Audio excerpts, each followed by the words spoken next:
హరే కృష్ణ హరే కృష్ణ అందరికి ఈరోజు శ్రీమద్ భాగవతం క్లాస్ కి స్వాగతం సుస్వాగతం. ఓం నమో భగవతే వాసుదేవాయ. ఓం నమో భగవతే వాసుదేవాయ. ఓం నమో భగవతే వాసుదేవాయ.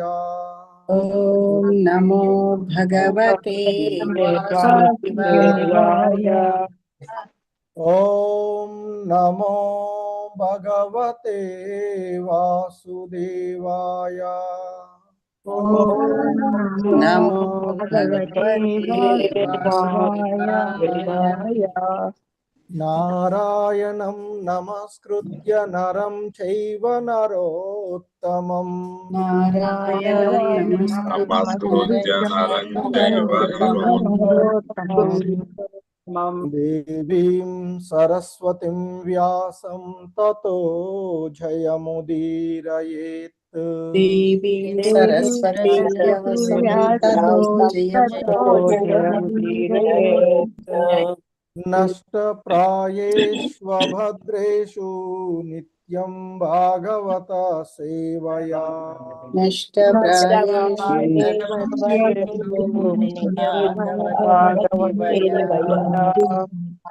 భగవతి ఉత్తమ శ్లోకే భక్తిర్భవతి నైష్టికీ.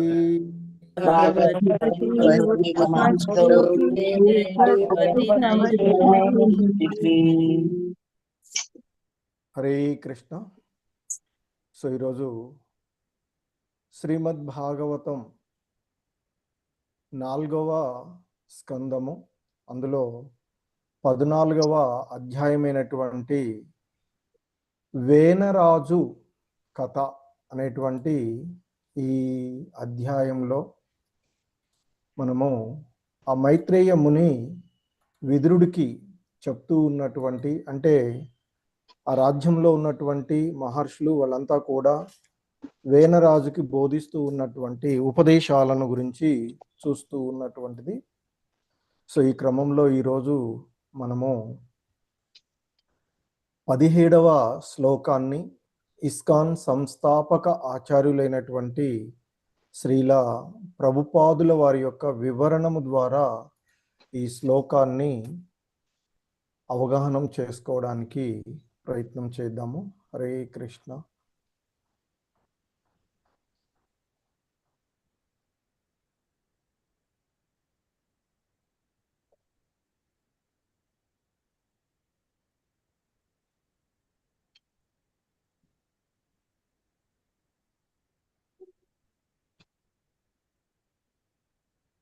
హరే కృష్ణ ప్రభు, స్క్రీన్ కనిపిస్తుంది కదా?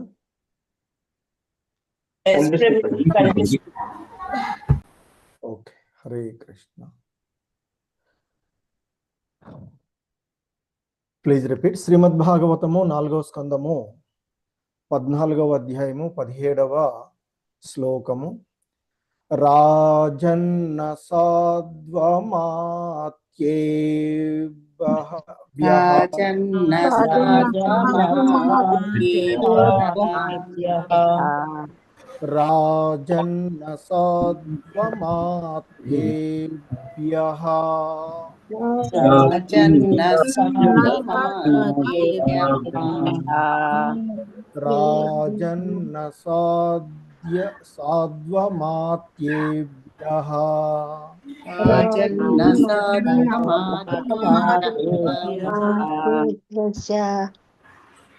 చోరాదిభ్య ప్రజానృపః.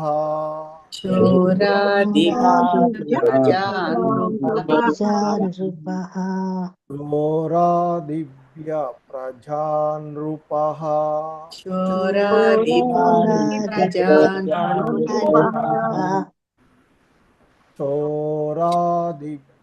ప్రజానృపః.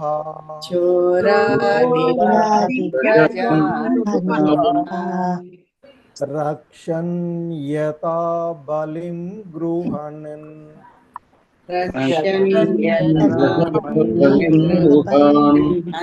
రక్షణ్యతా బలిం గృహణన్. रक्षन् यथा बलिं गृह्णन् रक्षन् यथा बलिं गृह्णन् रक्षन् यथा इह प्रेत्य च मोदते इह मोदते इह प्रेत्य च मोदते इह प्रेत्य च मोदते इह प्रेत्य च मोहते इह प्रेत्य च मोदते राजन्न साध्वमात्येभ्यः चोरादिभ्य प्रजानृपः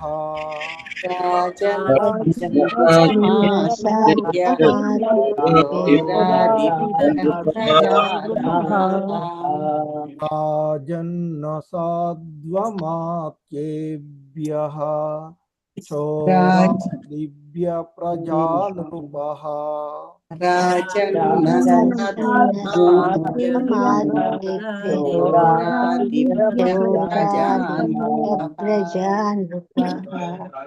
रक्षन् यथा बलिं गृह्णन् इह प्रेत्य च मोदते रक्षन् यथा बलिं गृह्णन् इह प्रेत्य च मोदते रक्षन् यथा बलिं गृह्णन् इह प्रेत्य च मोदते रक्षन् यथा बलिं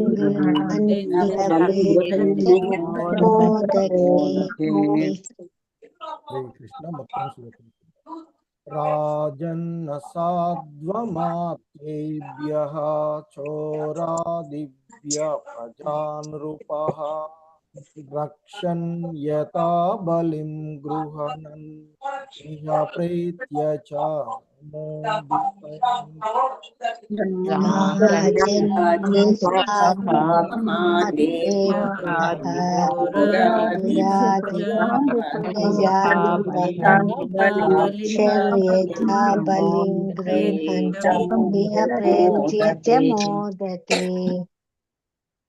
हरे कृष्ण वैजयंती देवीदास माता जी, बृंदा कृष्ण माता जी।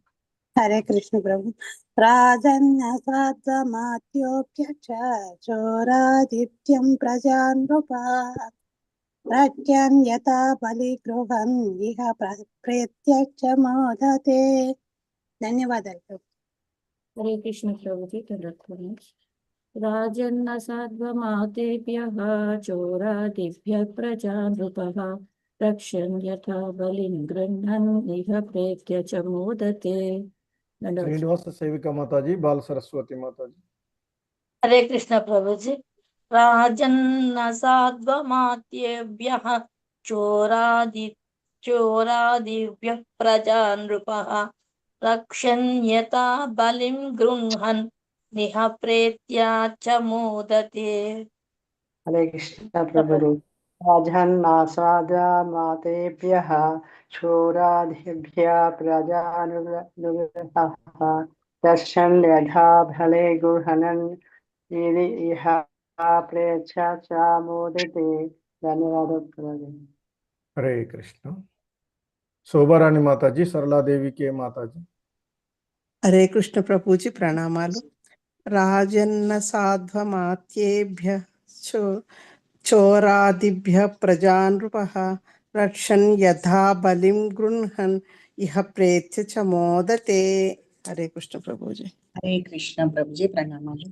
राजन्न साध्वमातेभ्यः चोरादिभ्यः प्रजानृपः रक्षन् यथा बलिं गृह्णन् इह प्रेत्य च मोदते। धन्यवाद प्रभु जी। वेंकट नरसिंहदास प्रभु, गिरिजा माता जी। हरे कृष्ण प्रभु जी। राजन्न साध्वमात्येभ्यः चोरादिभ्य प्रजा नृपः रक्षन् यदा बलिं गृह्णन् इह प्रेत्य च मोदते। हरे कृष्ण प्रभु जी। हरे कृष्ण प्रभु जी प्रणामालु। राजन्न साध्वमात्येभ्यः चोरादिभ्यः प्रजान् नृपः रक्षन् यथा बलिं गृह्णन् इह प्रेत्य च मोदते। हरे कृष्ण प्रभु जी। हरे कृष्ण। वसंतबाई माताजी, गोपीनाथ प्रभु। हरे कृष्ण प्रभु जी प्रणामालु। राजन्न साध्वमातेभ्यः चोरादिभ्यः प्रजानुपः रक्षन् यथा बलिं गृह्णन्निहापेत्य च मोदते। हरे कृष्ण प्रभु। हरे कृष्ण प्रभु जी प्रणाम प्रभु जी।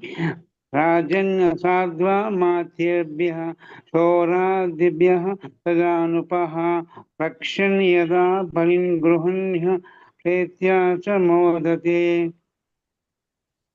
हरे कृष्ण। भक्तवत्सल मुरारदास प्रभु, यशोदा। हरे कृष्ण प्रभु जी, दंडवत प्रणाम। राजन्न साध्वमात्येभ्यः चोरादिभ्यः प्रजानृपः रक्षन् यथा बलिं गृह्णन् निःप्रेत्य च मोदते। हरे कृष्ण। हरे कृष्ण। हरे कृष्ण प्रभु जी प्रणामालु।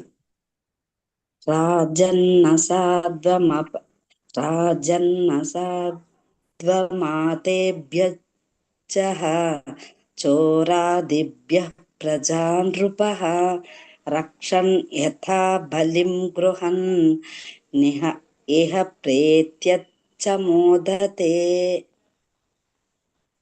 हरे कृष्ण। वसुंधरा माताजी, माधवी नीलक माताजी। हरे कृष्ण प्रभु जी प्रणामालु। राजन्न साध्वमात्येभ्यः चोरादिभ्यः प्रजानृपः रक्षन् यथा बलिं गृह्णन् इह प्रेत्य च मोदते। हरे कृष्ण प्रभु। राजन्न साध्वमातेभ्यः चोरादिभ्यः प्रजानृपः रक्षन् यथा बलिं गृह्णन् इह प्रेत्य च मोदते। हरे कृष्ण प्रभु। पद्मिनी वरदेवी दास माताजी, जयप्रदा माताजी। हरे कृष्ण प्रणाम। राजन्न साध्वमातेभ्यः चोरादिभ्यः प्रजानृपः रक्षन् यदा बलिं गृह्णन् इह प्रेत्य च मोदते। हरे कृष्ण। धन्यवाद प्रभु।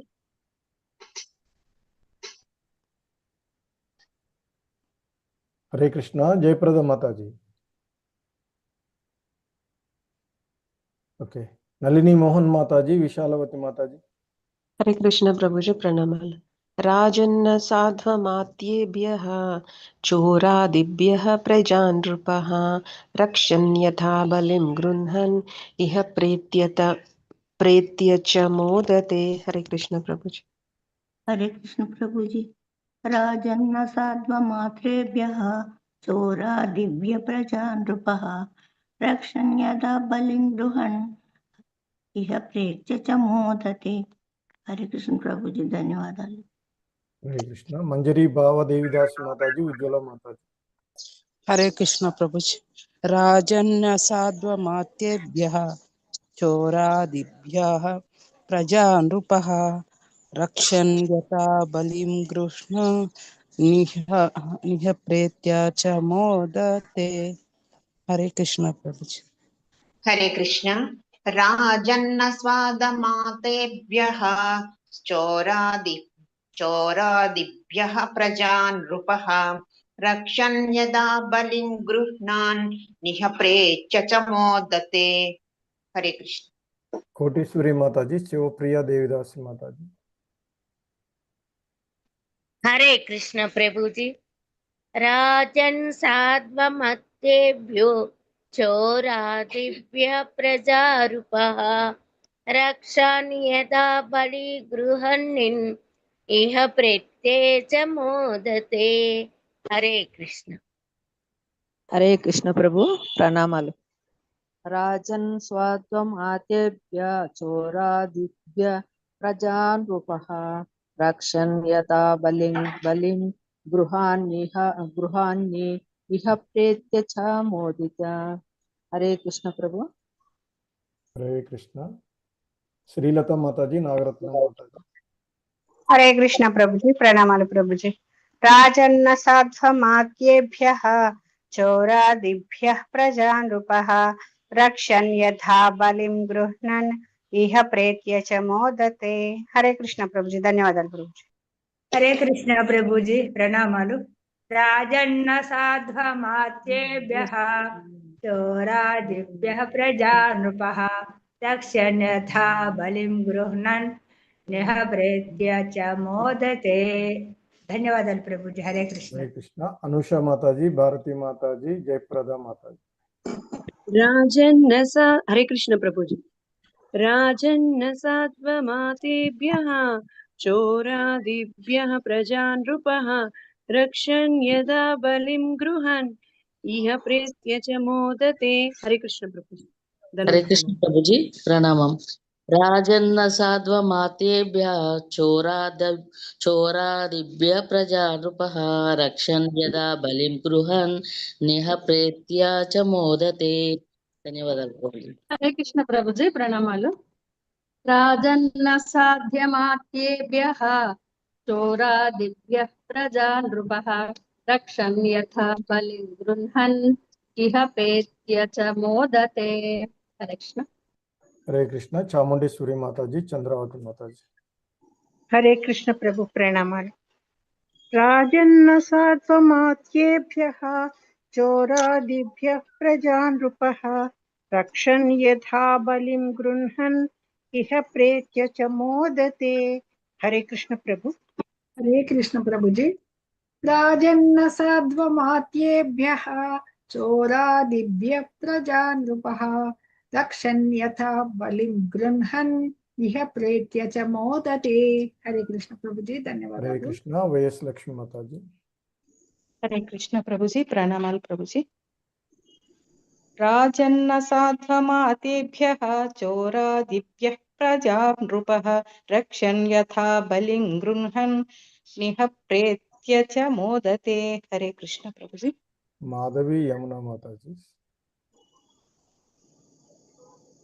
హరే కృష్ణ ప్రభుజీ. రాజన్న సాధ్వమాతేభ్యః చోరాదిభ్యః ప్రజా నృపః రక్షన్ యదా బలిం గృహ్ణన్ నిహ ప్రేత్య చ మోదతే. హరే కృష్ణ. రాజన్న సాధ్వమాత్యేభ్యశ్చో రాదిభ్యః ప్రజా నృపః రక్షన్ యథా బలిం గృహ్ణ నిహ ప్రేత్య చ మోదతే. హరే కృష్ణ. సో ఇక్కడ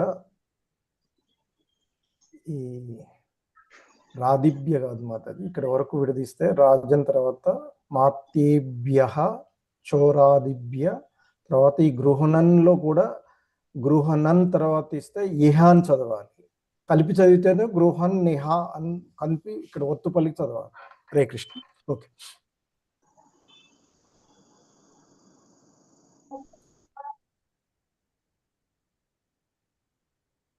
సో ఈ శ్లోకంలో ఉన్నటువంటి పదాల యొక్క అర్థాలు, భావము మరియు భాష్యాన్ని చూద్దాము. హరే కృష్ణ. రాజన్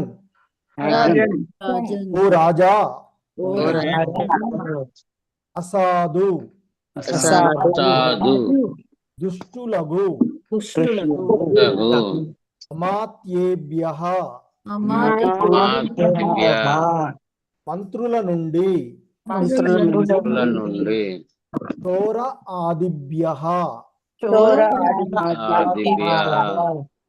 చోరులు దుర్మార్గుల నుండి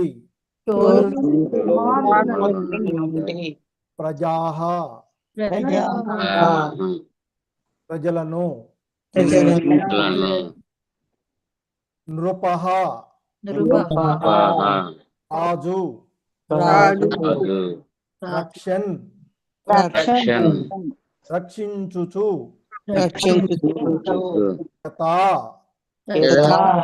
తదనుగుణముగా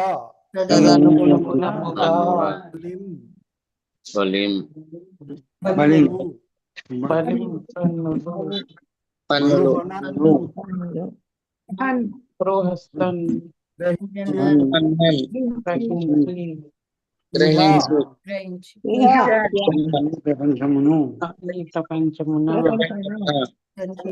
మరణానంతరము దుఃఖించును.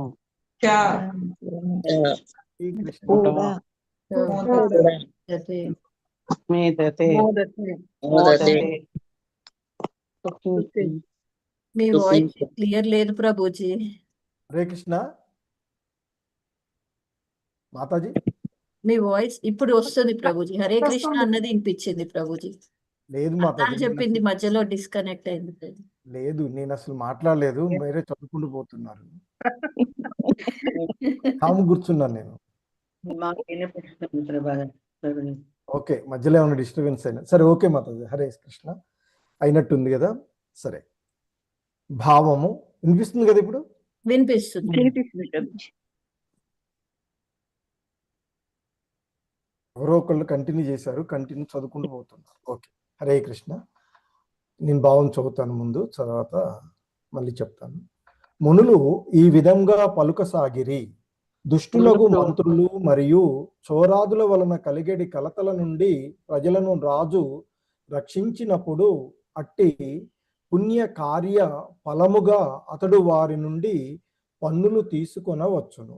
ఆ విధంగా పుణ్యవంతుడగు రాజు ఇహలోకమునను మరుజన్మలోను నిక్కంగా సుఖమును బడియును. హరే కృష్ణ. Please repeat. మునులు ఈ విధంగా పలుకసాగిరి. దుష్టులగు మంత్రులు మరియు చోరాదుల వలన కలిగేడి కలతల నుండి ప్రజలను రాజు రక్షించినప్పుడు అట్టి పుణ్య కార్య ఫలముగా అతడు వారి నుండి పన్నులు తీసుకొనవచ్చును. ఆ విధంగా పుణ్యవంతుడగు రాజు ఇహలోకమునను మరుజన్మలోను నిక్కముగా సుఖమును బడియును.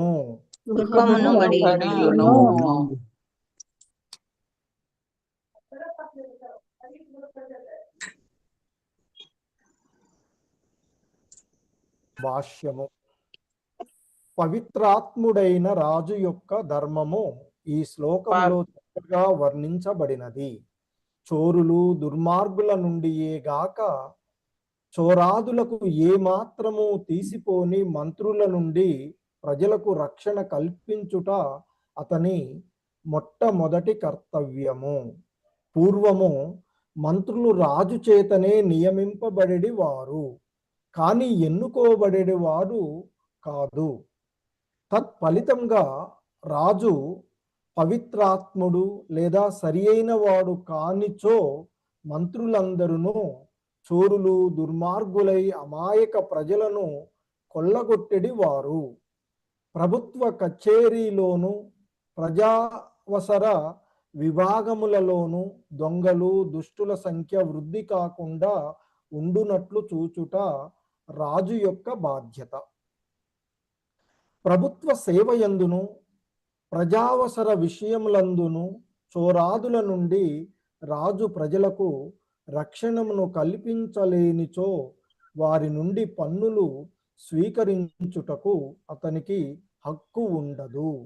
అనగా చోరుల నుండి వంచకుల నుండి ప్రజలకు రక్షణము కల్పించగలిగినప్పుడే రాజు గాని ప్రభుత్వము గాని వారిపై పన్నులు విధించగలిగి ఉందురు. శ్రీమద్ భాగవతంలోని 12వ స్కందమున 1వ అధ్యాయంలోని 42వ శ్లోకము ప్రభుత్వమునందుండెడి చోరులు వంచకుల విషయము వర్ణించబడినది. దాని యందు ప్రజాస్తే భక్ష ఇష్యంతి మ్లేచ్ఛ రాజన్యరూపిణః అని తెలుపబడినది. అనగా గర్వితులైన ఈ మ్లేచ్ఛులు అంటే శూద్రుల కన్నను హీనులైనటువంటి వారు తమను రాజులుగా ప్రకటించుకొనుచు జనులను పీడింతురు. ఇక ఆ ప్రజలు ఇంకొక పక్క అతి దుర్మార్గమైన అలవాట్లను కలిగియుందురు. ఆ విధంగా చెడు అలవాట్లను కలిగియుండి మూర్ఖంగా వర్తించుచు వారు తమ పాలకులనే బోలియుందురు. సారాంశం ఏమనగా కలిగి ఉన్నందలి ప్రజాస్వామ్యంలో జనసామాన్యమంతయు శూద్రుల స్థాయికి పతనము చెందియుందురు. కలౌ శూద్ర సంభవ అని చెప్పినట్లు ప్రపంచంలోని జనమంతయు దాదాపుగా శూద్రులే అయ్యుందురు. శూద్రుడనగా 4వ వర్ణమునకు చెందినవాడు. 3 ఉన్నత వర్ణములను సేవించుటకే అతడు తగియుండును. 4వ వర్ణమునకు చెందిన వారైనందున శూద్రులు అల్పజ్ఞులైయుందురు. ఈ ప్రజాతంత్ర రాజులలో జనులందరూ పతితులే కనుక తమ వర్గమునకు చెందిన వారినే వారు ఎన్నుకోగలరు. కానీ శూద్రులచే నడపబడినప్పుడు ప్రభుత్వము చక్కగా కొనసాగలేదు. 2వ వర్ణమునకు చెందిన క్షత్రియులే మేధా సంపన్నులకు సాధు పురుషుల అనగా బ్రాహ్మణుల నిర్దేశంలో రాజ్యమును ఏలుటకు ప్రత్యేకంగా ఉద్దేశించబడిరి. ఇతర యుగములలో అనగా సత్యయుగమున, త్రేతాయుగమున, ద్వాపర యుగములలో జనసామాన్యము అంతగా పతనం చెంది ఉండలేదు. అంతేగాక ప్రభుత్వాధినేత ఎన్నడూను ఎన్నుకొనబడలేదు. అప్పుడు రాజే పరమ శాసకుడై ఉండేవాడు. ఏ మంత్రులైనా చోరులు వంచకుల వలె దొంగతనము చేయుచు పట్టుబడినచో అతడు వెంటనే వారిని సంహరింపజేసేవాడు లేదా పదవీ భ్రష్టులను చేసేవాడు. రాజుకు చోరాదులను సంహరించుట ఎంతటి ముఖ్య కర్తవ్యమో ప్రభుత్వములోనున్న అవినీతి పరులకు మంత్రులను తక్షణమే వధించుటయు అంత ముఖ్యమైనది. అటువంటి ఖచ్చితమైన పర్యవేక్షణ ద్వారా రాజు ప్రభుత్వమును చక్కగా నడుపగలడు. ప్రజలు కూడా అటువంటి రాజును కలిగి ఉన్నందుకు మిక్కిలి ముదమందుదురు. సారాంశమేమనగా చోరాదుల నుండి ప్రజలకు చక్కగా రక్షణ కల్పించనిదే రాజు తన ఇంద్రియ భోగార్థము వారిపై పన్నులు విధింపజాలడు. అతడు ప్రజలకు సమస్త రక్షణ కల్పించి ఆ పిదప పన్నులు వసూలు చేసినచో ఈ జన్మమున సుఖశాంతులతో జీవించి మరణాంతరము అంటే స్వర్గలోకములకు లేదా వైకుంఠ లోకమునకైనను ఉద్ధరింపబడి అచ్చట అన్ని విధములకు సుఖములను అనుభవించును. హరే కృష్ణ. జగద్గురు శ్రీల ప్రభుపాద్ కీ జై. ఇది ఈరోజు ఈ శ్లోకమునకు ఇస్కాన్ సంస్థాపక ఆచార్యులైనటువంటి శ్రీల ప్రభుపాదుల వారు ఇచ్చినటువంటి భాష్యము. హరే కృష్ణ. ఓం అజ్ఞానతిమిరాంధస్య జ్ఞానాంజనశలాకయా చక్షుర్మిలితం యేన తస్మై శ్రీ గురవే నమః. శ్రీ చైతన్య మనోభీష్టం స్థాపితం యేన భూతలే స్వయం రూపః కదా మహ్యం దదాతి స్వాపదాంతికం. వందేహం శ్రీగురు శ్రీయుతపదకమలం శ్రీగురూన్ వైష్ణవాంశ శ్రీరూపం సాగ్రజాతం సహగణ రఘునాథాన్వితం తం సజీవం సాద్వైతం సావధూతం పరిజన సహితం కృష్ణ చైతన్యదేవం శ్రీ రాధాకృష్ణ పాదాన్ సహగణ లలిత శ్రీ విశాఖాన్వితాంశ. నమా ఓం విష్ణుపాదాయ కృష్ణ ప్రేష్టాయ భూతలే శ్రీమతే భక్తి వేదాంత స్వామిన్ ఇతి నామినే. నమస్తే సారస్వతే దేవే గౌరవాణి ప్రచారిణే నిర్విశేష శూన్యవాది పాశ్చాత్యదేశతారిణే. జయ శ్రీ కృష్ణ చైతన్య ప్రభు నిత్యానంద శ్రీ అద్వైత గదాధర శ్రీవాసాది గౌర భక్త వృంద. హరే కృష్ణ కృష్ణ కృష్ణ హరే హరే, హరే రామ రామ రామ హరే హరే. హరే కృష్ణ. సో ఇక్కడ ఆ వేనరాజు అతి దుర్మార్గుడైనటువంటి కారణంగా ఆ రాజ్యంలో ఉన్నటువంటి ప్రజలు పడుతున్నటువంటి ఇబ్బందులను గమనించిన ఆ మహర్షులు మునులు అందరూ కూడా సమావేశమై ముందుగా వారిలో వారు చర్చించుకుని ఏ విధంగా మనము మరి ఆ రాజుకి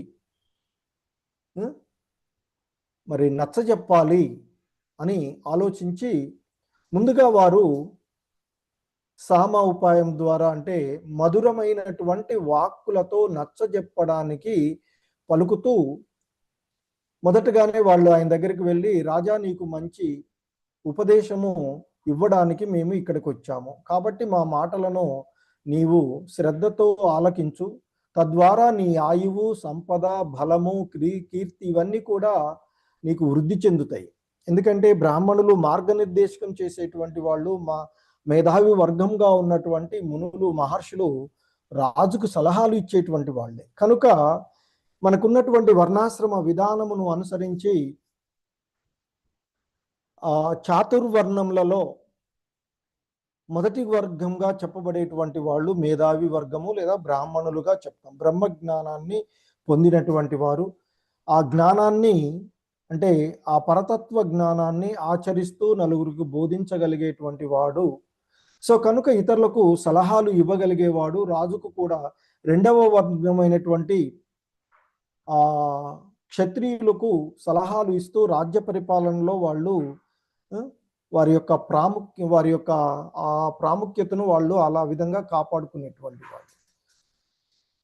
సో మరి అందుకే వారు వేనరాజుకు ఉపదేశం చేస్తూ ఉన్నారు. ధర్మయుత జీవనాన్ని కొనసాగించుచు ధర్మమునే వాక్కు ద్వారా, మనసు ద్వారా, దేహం ద్వారా, బుద్ధి ద్వారా అనుసరించేటువంటి వారు దుఃఖరహితమైనటువంటి ఉన్నత లోకాలకు చేరగలరు. సో ఆ విధంగా సద్ధర్మాన్ని ఆచరించినటువంటి వారు, సదాచారాలను పాటించినటువంటి వాడు మరి ఈ జీవితము నుండి బయటపడగా అమితానందమును అనుభవిస్తాడు అంటూ ఇంకా వారు చెప్తారు, ఓ వీరుడా, మరి ఆ విధంగా సమాజంలో ఉన్నటువంటి జనులకు మరి నీవు ఆటంకం కాకూడదు, నీ చేత నీ కారణంగా ఈ జనసామాన్యం యొక్క ఆధ్యాత్మిక జీవనానికి నష్టం కలగరాదు. నీ కర్మల చేత వారి యొక్క ఆధ్యాత్మిక జీవనము ఒకవేళ ఆటంకమైనట్లయితే నీ ఐశ్వర్యము, సంపద అవన్నీ కూడా తొలగిపోతే నీవు భ్రష్టుడవుతావు అంటూ చెప్పినటువంటి విషయాన్ని చూసాం పూర్వం. సో ఈ క్రమంలోనే వారు ఇంకా వేనరాజుకు బోధిస్తూ ఉన్నారు. మరి నీ కారణంగా ధర్మపరులు, ధార్మిక జనులు వారికి మరి ఆటంకం కలగకుండా ఉండాలి. అంతేకాకుండా ఇంకా ఆయన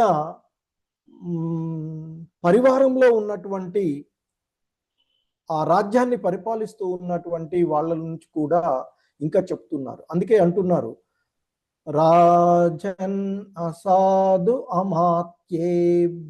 ఇక్కడ రాజన్, ఓ రాజా, అసాధు, సాధువులు అంటే మంచి ప్రవర్తన కలిగినటువంటి వాళ్ళు, అసాధు దుష్టులు, అమాత్యేభ్య మంత్రులు కూడా, అమాత్యులు అంటే మంత్రులు, చోర ఆదిభ్య చోరులు, ఇంకా మొదలైనటువంటి దుర్మార్గులు. మరి రాజు అనేటువంటి వాడు ఇంకా మునులు చెప్తూ ఉన్నారు, ఆ రాజు అనేటువంటి వాడు తన పరిధిలో ఉన్నటువంటి దుష్టులైనటువంటి మంత్రులు మరియు చోరాదుల వలన కలిగేటువంటి కలతల నుండి ప్రజలను ఎప్పుడు కూడా రక్షిస్తూ ఉండాలి. సో అలా ఆ కలతల నుండి అంటే ఒక్కొక్కసారి మంత్రులు అధికార దుర్వినియోగం చేసుకుంటూ ప్రజల యొక్క ధనాన్ని ఇష్టానుసారంగా అధికారాన్ని అడ్డం పెట్టుకొని చేసేటువంటి విషయాలను మనం ఇప్పుడు కూడా చూస్తున్నాం. అనేకమైనటువంటి స్కామ్లు ఈ కలియుగంలో మంత్రులు కానీ చిన్న పదవి రాగానే వాళ్ళ యొక్క బంధువులు కూడా దాన్ని అడ్డం పెట్టుకొని చేసేటువంటి పరిస్థితులు చూస్తూ ఉన్నాం. అందుకే ఇక్కడ మునులు పూర్వకాలం నుండే చెప్తూ ఉన్నటువంటి ఏంటంటే దుష్టులైనటువంటి కొంతమంది మంత్రులు ఉండవచ్చు, అలాగే రాజ్యంలో వారి వలన ఈ చోరులు వంటి వాళ్ళు ఉంటారు. అలాంటి వారి వలన కలిగేటువంటి కలతల నుండి ప్రజలను రక్షించుకోవలసినటువంటి బాధ్యత మరి రాజుది. సో కాబట్టి ఆ విధంగా ప్రజలను రాజు రక్షించినప్పుడు అది పుణ్యకార్యం అవుతుంది. ఎందుకంటే అమాయక జనులు తమను తాము రక్షించుకోలేరు కనుక వారిని రక్షించవలసినటువంటి బాధ్యత ఈ వర్ణాశ్రమ విధానంలో రెండవ వర్ణమైనటువంటి క్షత్రియులకు ఉన్నటువంటిది. సో కాబట్టి ఆ విధంగా ప్రజలను రక్షించి వాళ్ళకి సరైనటువంటి సౌకర్యాలను ఏర్పరిచి అది పుణ్యకార్యం అవుతుంది. అటువంటి పుణ్యకార్యాల నుండి పన్నులు తీసుకోవచ్చు, అంటే ప్రజలపైన పన్నులు వసూలు చేసుకోవచ్చు. ఎందుకంటే ఆ పుణ్యకార్యాలు చేసిన ఫలితంగా వాళ్ళకి కూడా మంచి జరుగుతుంది. సో మరి అదే విధంగా ఈ రక్షణ ఇవన్నీ చేయడానికి కావలసినటువంటి ట్రెజరీకి మనీ అవసరం అవుతుంది కనుక నువ్వు ఆ విధంగా పన్నుల రూపంలో తీసుకోవచ్చు. ఎప్పుడు తీసుకోవచ్చు? ప్రజలను కలతల నుండి రక్షించినప్పుడు. సో ఆ విధంగా ప్రజలను రక్షిస్తూ ఉన్నటువంటి క్షత్రియుడు చేసేటువంటి కార్యాలు పుణ్యకార్యాలు అవుతూ ఉంటాయి. ఆ పుణ్య కార్యాల వలన అతడు ఈ లోకంలోను అంటే చేసేటువంటి ఆ కార్యాల వలన ఇహ పరలోకాలలోను ఇహ లోకంలోను అంటే ఈ ప్రపంచంలో ఈ భౌతిక జగత్తులో ఉన్నటువంటి ఈ ప్రపంచంలోను ఆ తదుపరి జన్మలో ఉన్నత లోకాలకు చేరిన తర్వాత మరు జన్మలో కూడా ఖచ్చితంగా సుఖాన్ని పొందుతూ ఉంటాడు అని రాజు యొక్క కర్తవ్యాన్ని, ధర్మబద్ధమైనటువంటి జీవన విధానాన్ని, శాస్త్రబద్ధంగా ఎలా జీవించాలి అనేటువంటి విషయాన్ని ఎరిగినటువంటి వాళ్ళు, ఆత్మజ్ఞానులైనటువంటి ఆ మునులు వేనరాజుకు చెప్తూ ఉన్నారు. ఇది ఈరోజు శ్లోకం యొక్క భావం. అయితే శ్రీల ప్రభుపాదులు వారు వివరణలో చెప్తున్నటువంటిది ముఖ్యంగా ఈ శ్లోకము రాజు యొక్క ధర్మం ఏంటి అనేటువంటిది వివరించారు. ఎందుకంటే మరి ఇప్పటిలాగా ఈ ప్రజాస్వామ్య విధానంలో లాగా ప్రభుత్వాధినేత ప్రజల చేత ఎన్నుకోబడేవాడు కాదు. మరి ధర్మబద్ధంగా, వంశాచారంగా, ఎందుకంటే ఆ రోజుల్లో ఆ కాలాల్లో ఉన్నటువంటి వాళ్ళు ఆ విధంగా వాళ్ళు పూర్వజన్మలలో చేసుకున్నటువంటి సుకృత ఫలంగానే భగవంతుని యొక్క ప్రతినిధిగా ఉండే రాజుగా అతనికి అవకాశం వచ్చేటువంటిది.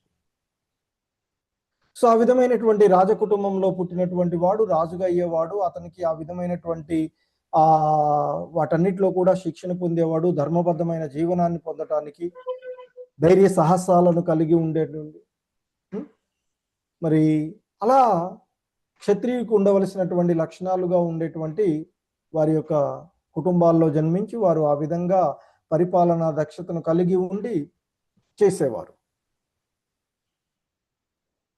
అయితే ఇప్పుడు ఉండేటువంటి వాళ్ళు ఆ క్రమము వలన రాజు మంత్రులను, తనకు కావలసినటువంటి సలహాదారులను వాళ్ళందరినీ కూడా రాజే నియమించుకునేవాడు. ఇప్పుడు రాజును కూడా అంటే అధినేతను, మంత్రులను అందరినీ కూడా ప్రజలే ఎన్నుకుంటూ ఉన్నారు. కానీ పూర్వకాలంలో అలా ఉండేది కాదు. రాజే మంత్రులను నియమించుకునేవాడు. సో ఎందుకంటే సాధారణంగా రాజు మంత్రులను నియమించుకునేవాడు కనుక మరి వాళ్ళకు బంధువులు దాదాపుగా ఆ క్రమంలో వచ్చే వాళ్ళను నియమించుకునేవాడు. సో ఆ విధంగా వాళ్ళకు ఉన్నటువంటి సంబంధాన్ని అడ్డం పెట్టుకుని ప్రజలు ఆ మంత్రులు కూడా కొంతమంది మరి ప్రజలకు కలతకు కారణమయ్యేటువంటి దోపిడీదారులుగా, చోరులుగా, దుర్మార్గులుగా ఉండేటువంటిది. అయితే రాజు యొక్క ప్రథమ కర్తవ్యంగా, మొదటి కర్తవ్యంగా చెప్తూ ఉన్నారు, చోరులు దుర్మార్గుల నుండే కాకుండా, బయట ఉండేటువంటి వాళ్ళ నుండే కాకుండా, మరి ఆ చోరులు దుర్మార్గులకు ఏమాత్రము తీసిపోని తన పరిపాలనలో, వ్యవస్థలో పాల్గొనేటువంటి వాళ్ళు కూడా ఒక్కొక్కసారి ఆ విధంగా ఉండవచ్చు.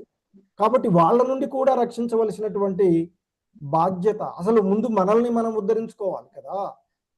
సో కనుక నీ రాజ్యంలో నీతో పనిచేసేటువంటి వాళ్ళందరూ కూడా మంత్రులుగా ఉన్నటువంటి వాళ్ళు చోరులు, వీళ్ళెవరూ లేకుండా చూడవలసినటువంటి బాధ్యత కూడా రాజుకే ఉంటుంది.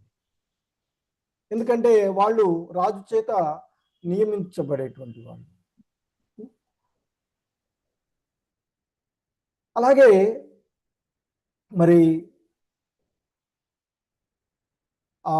ప్రభుత్వ కచేరీలలోను, ప్రజావసర విభాగాలలో, మరి ప్రభుత్వంలో పాల్పంచుకునేటువంటి వాళ్ళు, రాజు ప్రతినిధిగా ఉన్నటువంటి వాళ్ళు దొంగలు, దుష్టులు కాకుండా చూడవలసినటువంటి బాధ్యత కూడా రాజుకే ఉంటుంది.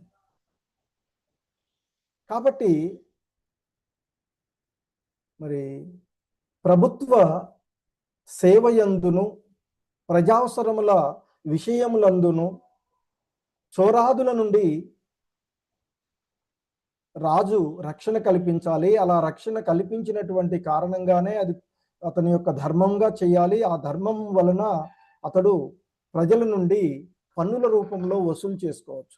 అలా మరి చేయగలిగినప్పుడు మాత్రమే పన్నులు వసూలు చేసుకోవాలి. అంతేగాని సేవ చేయకుండా, ప్రజావసర విషయాలు, చోరాదుల నుండి రాజు ప్రజలకు రక్షణ లేకుండా రక్షణ ఇవ్వలేనటువంటి వాడు, అంటే చోరుల నుండి, వంచకుల నుండి ప్రజల రక్షణ కల్పించలేనటువంటి వాడు ఆ ప్రజలపైన పన్ను విధించేటువంటి అర్హత అతనికి ఉండదు అనేటువంటిది మునులు చెప్తూ ఉన్న విషయంగా శ్రీల ప్రభుపాదుల వారు భాష్యంలో వివరిస్తూ ఉన్నారు. అలాగే ఆ ప్రభుత్వాలలోనూ, రాజరిక వ్యవస్థల్లోనూ కొంతమంది దుర్మార్గులు ఉండవచ్చు. అందరూ అలా ఉంటారని ఏం కాదు. సో కాబట్టి అలాంటి వాళ్ళు ఆ ప్రభుత్వమునందు ఉండేటువంటి చోరులు, వంచకుల విషయాన్ని కూడా మనకి శ్రీమద్ భాగవతము 12వ స్కందమునందు వివరించబడినటువంటి విషయాన్ని కూడా గుర్తు చేస్తూ ఉన్నారు. ఎందుకంటే అక్కడ చెప్పబడినట్లుగా ప్రజాస్తే భక్ష ఇష్యంతి మ్లేచ్ఛ రాజన్యరూపిణః అంటూ చెప్పినటువంటి,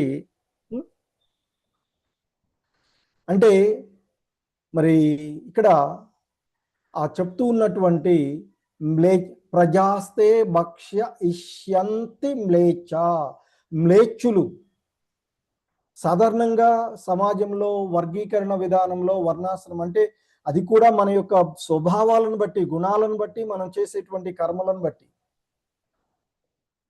మొదటి వర్గంగా బ్రాహ్మణులు, రెండవ వర్గంగా క్షత్రియులు, మూడవ వర్గంగా శూద్రులు,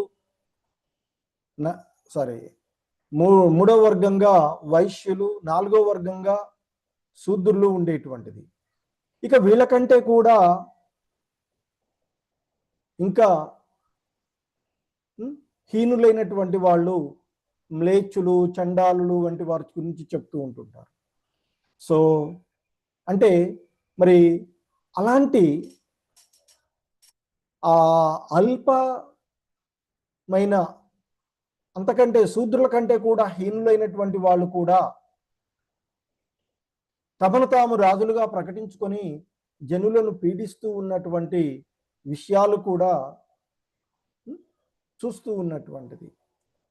ఒకవేళ రాజ్యంలో అలా మ్లేచ్చులు లేదా చండాలులు వంటి వాళ్ళే రాజులుగా ప్రకటించబడినట్లయితే అక్కడ ఉండేటువంటి ప్రజలు కూడా అదే విధమైనటువంటి దుర్మార్గమైనటువంటి అలవాట్లను కలిగి ఉందురు.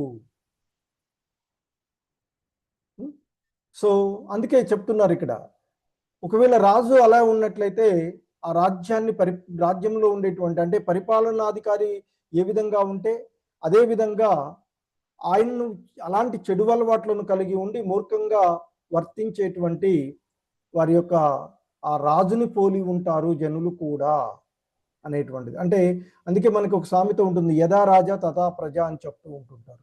రాజు ఏ విధంగా ఉంటే ప్రజలు ఆ విధంగానే ఉంటారు. ఇంట్లో కొద్దిగా మ్యాక్సిమంగా వాళ్ళ అలవాట్లో వస్తుంది. తల్లిదండ్రులు ఎలా ప్రవర్తిస్తుంటే పిల్లలు కూడా అలాగే చేసేటువంటి అవకాశం. కాబట్టి సహజమైనటువంటి నాయకులుగా తల్లిదండ్రులు మనం ప్రవర్తన మనం ఏదైతే చేస్తున్నామో దాన్ని ఆచరిస్తే పిల్లలు కూడా అదే ఆచరిస్తూ ఉంటారు. మనం చెప్పేది ఒకటి చేసేది ఒకటిగా ఉంటే వాళ్ళు కూడా అలాగే ఉండేటువంటి పరిస్థితులకు వస్తూ ఉంటుంది. సో కాబట్టి ఈ సమాజంలో ముందు మన ఇంటి నుండి మనం ఒకళ్ళనొకళ్ళు చక్కదిద్దుకోవాల్సినటువంటి పరిస్థితులు చెప్పబడుతూ ఉంటాయి. సో ఆ విధంగా మరి ఇక్కడ చెప్పబడుతుంది, రాజు ఏ విధంగా ఉంటే ప్రజలు కూడా అదే విధంగా ఉంటారు. కాబట్టి నీవు ప్రజలను సరైనటువంటి మార్గనిర్దేశకం చేయవలసినటువంటి నీవు సరిగా ఉండాలి అనేటువంటి ఉద్దేశంతో ఆ మునులు మరి వేనరాజుకి చెప్తూ ఉన్నటువంటి విషయాన్ని మనం చూస్తూ ఉన్నటువంటిది. సో ఇక ఫైనల్గా శ్రీల ప్రభుపాదులు వారు సారాంశీకరిస్తూ చెప్తూ ఉన్నారు, ఈ కలియుగాన్ని గురించి చెప్తూ, ఈ కలియుగం నందు ప్రజాస్వామ్యంలో జనసామాన్యమంతా శూద్రుల స్థాయికి పతనం చెంది ఉన్నటువంటిదే. కలౌ శూద్ర సంభవ అని చెప్పబడినట్లుగా ప్రపంచంలోని జనులంతా దాదాపుగా మనకి ఆల్రెడీ మహాభారతంలో కూడా శ్లోకంలో చెప్పబడినట్లుగా జనులందరూ కూడా జన్మత శూద్రులుగానే ఉన్నటువంటి వాళ్ళు. కానీ అలాగే శూద్రులుగా ఉండవలసిన అవసరం లేదు.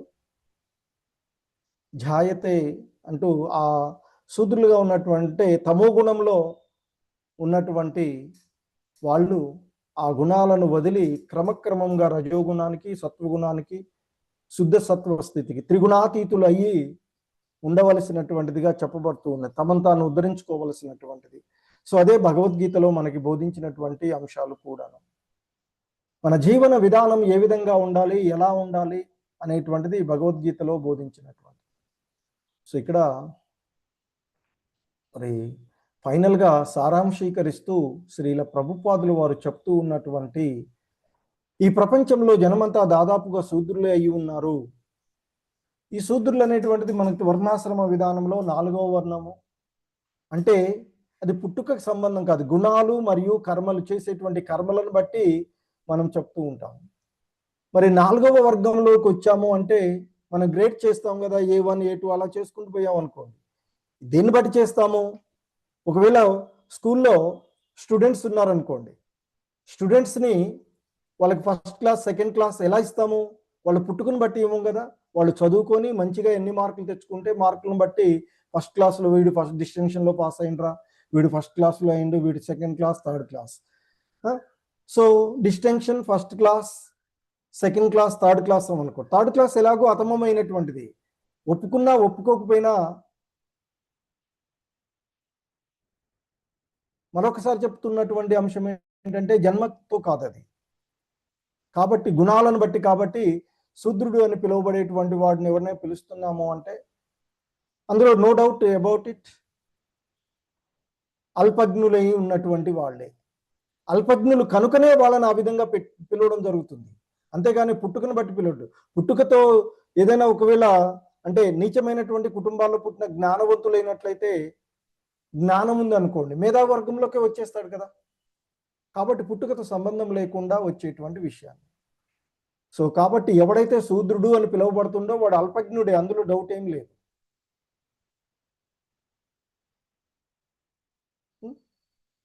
సో కాబట్టి మరి ఈ ప్రజాస్వామ్య రాజ్యంలో ఈ మనకున్నటువంటి ఈ వ్యవస్థల్లో జనులందరూ కూడా పతితులే కనుక మరి ఆ విధంగా తమ వర్గానికే చెందినటువంటి వారిని ఎన్నుకునే విధంగా ఉంటూ ఉంటుంది. మరి వాస్తవానికి మన వర్ణాశ్రమ విధానాన్ని అనుసరించి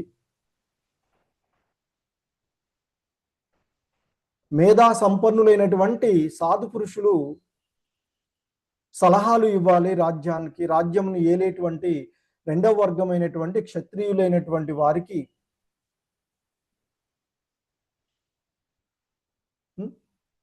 మరి సలహాలు ఇవ్వడానికే వాళ్ళు ప్రత్యేకంగా ఏర్పడబడినటువంటి. ఇంకా చెప్తారు, సన్యాస ఆశ్రమంలో లేదా ఉన్నటువంటి వాడు బ్రాహ్మణులకు కూడా సలహాలు ఇవ్వగలిగేటువంటి స్థితి, అంటే ఇంకా స్థితి కంటే కూడా పరమహంస స్థితి అలా ఉన్నటువంటి వాళ్ళు ఇవ్వగలుగుతారని చెప్తారు. సో కనుక మరి రాజ్యాన్ని పరిపాలించేటువంటి విషయాలలో ఎవరైతే ఆ రెండవ వర్గమైనటువంటి క్షత్రియ వర్గ స్థితికి చేరుకుంటారో వారు మాత్రమే పరిపాలించాలి. ఎందుకంటే ఆ విధమైనటువంటి దక్షత, వాళ్ళు ఆ విధంగా ప్రజలను ఏ విధంగా రక్షించాలి, ప్రజలకు ఏ విధంగా దోహదపడాలి అనేటువంటి విషయాల్లో. సో కనుక మరి ఆ క్షత్రియుడు అనేటువంటి వాడు తన రాజ్యంలో తన మంత్రివర్గంలో కూడా దుష్టులు చోరులు వంటి వాళ్ళకు తక్కువగా నడవడం ఉంటే వాడిని శిక్షించేటువంటి అధికారం రాజుకుంటుంది అని చెప్తారు. ఆ పదవి నుండి భ్రష్టుని చేయడమా లేకపోతే సంహరించేటువంటి అధికారం కూడా రాజుకు ఉంటూ ఉంటుంది. కానీ ఇప్పుడున్నటువంటి ప్రజాస్వామ్య వ్యవస్థలో అందరూ కూడా ప్రజల చేత ఎన్నుకోబడినటువంటి వాళ్లే కనుక ఎవరికి చెప్పుకునేటువంటి అధికారం పేరుకు మాత్రమే ఒక ముఖ్యంగా ఉంటే మిగతా వాళ్ళు అందరూ కూడా నువ్వు విధంగా ఎన్నుకోబడ్డావు, నువ్వు కాకపోతే మేము అందరం కలిసి నిన్ను ఆడ కూర్చోబెట్టాం కాబట్టి మేము చెప్పినట్టు వినాలి అనేటువంటి దాంతో బ్లాక్మెయిల్ చేసేటువంటి వాళ్ళనే ఎక్కువగా చూస్తూ ఉన్నటువంటి. సో కాబట్టి ఇక్కడ ఇతర యుగాలకి ఇప్పుడు ఉన్నటువంటి ఈ యుగానికి మధ్య ఉండేటువంటి సంబంధాన్ని కూడా శ్రీల ప్రభుపాదులు వారు చెప్తూ ఉన్నారు. రాజు ఎప్పుడు కూడా పరమ శాసకుడై ఉండాలి. ఎవడైనా మంత్రులైనా చోరులు వంచకులు దొంగల వలె ఉంటే వారిని సంహరించవచ్చు లేదా పదవీ భ్రష్టులను చేసేటువంటి అధికారం రాజుకు ఉండేటువంటిది. ఇంకా అంతకుముందు మొదట్లోనే చెప్పారు ప్రథమ కర్తవ్యం అని. ఎందుకంటే రాజుకు చోరాదులను, ఆ చోరులు రాజ్యంలో బయట ఉండేటువంటి శత్రువులను లేదా వాళ్ళని ముందు ఇంట్లో ఉండేటువంటి వాళ్ళనే తన రాజ్యంలో తనతో పాటు పరిపాలనలో పాల్గొనేటువంటి వాళ్ళే దుర్మార్గులైతే అది ఎక్కువ కష్టం అవుతుంది. ముందు అందులో ఎందుకంటే మనం సక్రమంగా ఉంటే మిగతా వాడు కూడా సక్రమంగా, మనమే తప్పులు చేస్తూ ఒక స్కూల్ టీచర్ స్కూల్కి రోజు లేట్గా పోతున్నాను క్లాస్కి, పిల్లోడు ఎవరన్నా లేట్గా వస్తే నువ్వు ఎందుకు లేట్గా వచ్చావని అడిగేటువంటి అధికారం ఉండలేదు కదా. సో కనుకనే అదే చెప్తారు మనకి భాష్యంలో కూడా, శ్రీల ప్రభుపాదులు వారు భగవద్గీత భాష్యంలో కూడా చెప్పేవారు. శ్రీ చైతన్య మహాప్రభు టీచర్ తాను ఏదైతే అంశాలను చెప్పదలుచుకున్నాడో ఆ అంశాలపైన విశుద్ధం అంటే క్షుణ్ణమైనటువంటి జ్ఞానం కలిగి ఉండి ఇతరులకు బోధించాలి అని చెప్తూ ఉంటారు.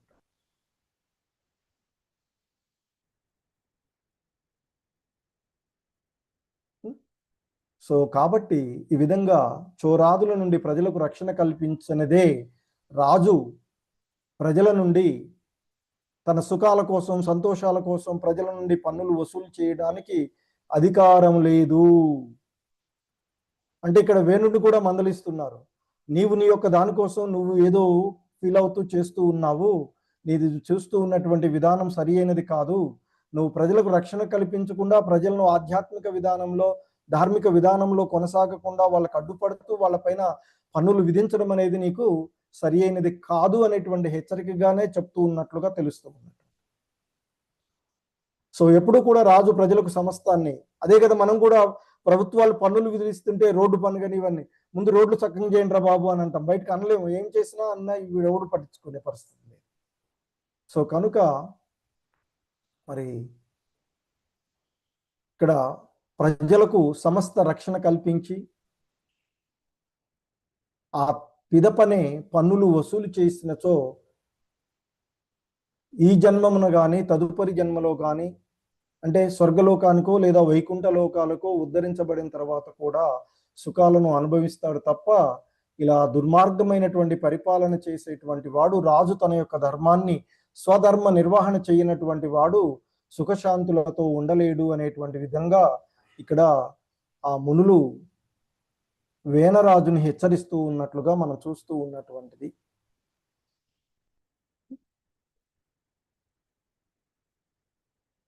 హరే కృష్ణ. జగద్గురు శ్రీల ప్రభుపాదుకి జై. సో ఇది ఈరోజు శ్లోకము, దీని యొక్క భావము భాష్యము బై శ్రీల ప్రభుపాదుల వారు. శ్రీల ప్రభుపాదుకి జై. హరే కృష్ణ. ప్రభుజీస్ మాతాజీస్ ఎవరికైనా ఏవైనా సందేహాలు ఉన్నా మీరేమైనా